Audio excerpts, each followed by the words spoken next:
அனைவருக்கும் வணக்கம். என் பெயர் சிவன்யா. நான் 4ஆம் வகுப்பு படிக்கிறேன். என் பள்ளியின் பெயர் ஊராட்சி ஒன்றிய உருது தொடக்கப் பள்ளி.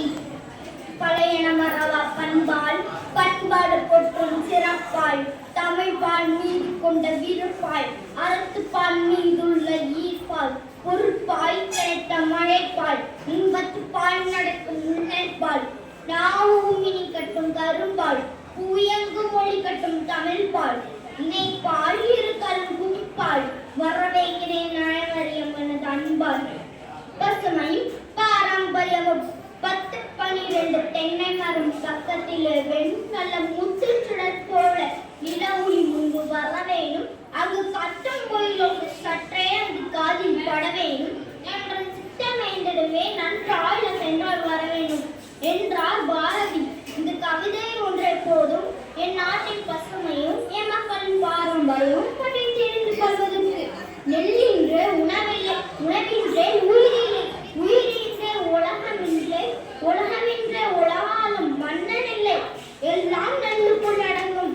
என்னுடைய பெருமைசார் நெல் போல வாழ்கிற மன்னனுக்கு வாழ்க்க வைத்த அப்பையும் சொல்வது என் பாரம்பரியம். கேட்காவரத்தை கேட்கலாம் துணிந்தே மண் மீதுள்ள மக்கள், பறவைகள், விலங்குகள், பூச்சிகள், புல் பூண்டு மரங்கள் யாவுமே வினையால் இடுப்பே திரிந்து இன்பமுற்று அறமுறை இணங்கி வாழ்ந்திடவே செய்தல் வேண்டும் என்று வேண்டியது என் பாரம்பரியம். இனிய பொழில்கள், நெடிய வழிகள், எண்ணரும் பெரும் நாடு, கனியும் கிழமும் தானியங்கள் கணக்கிட்டு தரும் நாடு என் பாரம்பரிய மலரும் திருநாடு. கேட்காவரத்தை கேட்கலாம் துணிந்தே மண் மீதுள்ள மக்கள், பறவைகள், விலங்குகள், பூச்சிகள், புல் பூண்டு மரங்கள் யாவுமே வினையால் இடுப்பே தீர்ந்து இன்பமுற்று அறமுறை இணங்கி வாழ்ந்திடவே செய்தல் வேண்டும் என்று வேண்டியது பாரம்பரியம். தொழுது பயிர் செய்தலே வேளாண்மை, உழுதுண்டு வாழ்வாரை வாழ்வார், மற்றாரெல்லாம் தொழுதுண்டு பின் செல்பவர் என்று வள்ளுவரை வாக்கிற்கிணங்க வேளாண்மை நமது முக்கிய பாரம்பரியம்.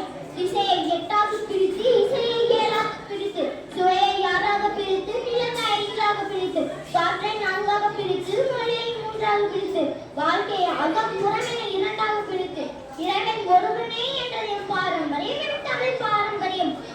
பிள்ளைக்கு தேடிந்து பிற உயிர் பேணி பகுத்துண்டு பல்லுயிரை நோவி இயற்கையை தாயாய் வணங்கி மொழியை உயிராய் வணங்கி அறம் செய்ய விரும்பி அறத்தால் வருவதை இன்பம் என்று கூறிய வள்ளுவன் வழிமுதல் நாட்டின் பசுமையும் என் மக்களின் பாரம்பரியம். இழுவது இழுவதற்கு, தொடுவது தொடர்வதற்கு, படிப்பது விடிப்பதற்கு, துடிப்பது முடிப்பதற்கு, வாயுண்டு சுவைப்பதற்கு, நல்ல வார்த்தைகள் கதைப்பதற்கு, செவிகளோ இனிப்பதற்கு, செந்தமிழை கேட்பதற்கு என்று கூறி பேசினே நல்ல தலைப்பு எடுத்து கேட்டு